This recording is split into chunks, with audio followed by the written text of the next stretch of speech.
सबक पढ़ाया, कितनी मोहब्बतों से पहला सबक पढ़ाया, मैं कुछ न जानती थी सब कुछ मुझे सिखाया, पहुंचा दिया पलक तक उस्ताद ने यहाँ से, पहुंचा दिया पलक तक उस्ताद ने यहाँ से, वाकिफ न थी जरा भी इतने बड़े चांद से।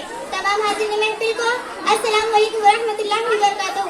दोस्तों, उस्ताद कोई बादशाह तो नहीं होता, पर बादशाह इन्हीं की वजह से होता है।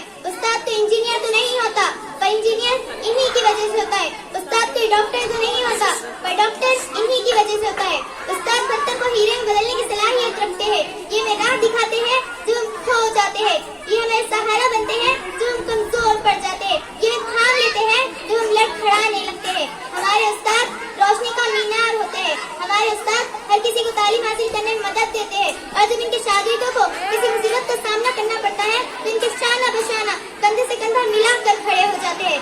सामाईन महफिल, उस्ताद एक मोमबत्ती की तरह होता है जो दूसरों को रोशनी देने के लिए खुद मुशक्कत करता है, जो दूसरों को रोशनी देने के लिए सब कुछ अपने आप कर जाता है।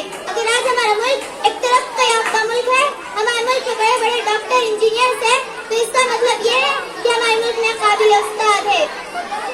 जब मुल्क में इस पेशे को ज्यादा अहमियत दी जाती है, अच्छा मुकाम दिया जाता है, इनकी इज्जत की जाती है, तो ये मुल्क पूरी दुनिया में एक तरक्की याफ्ता मुल्क कहलाया जाता है।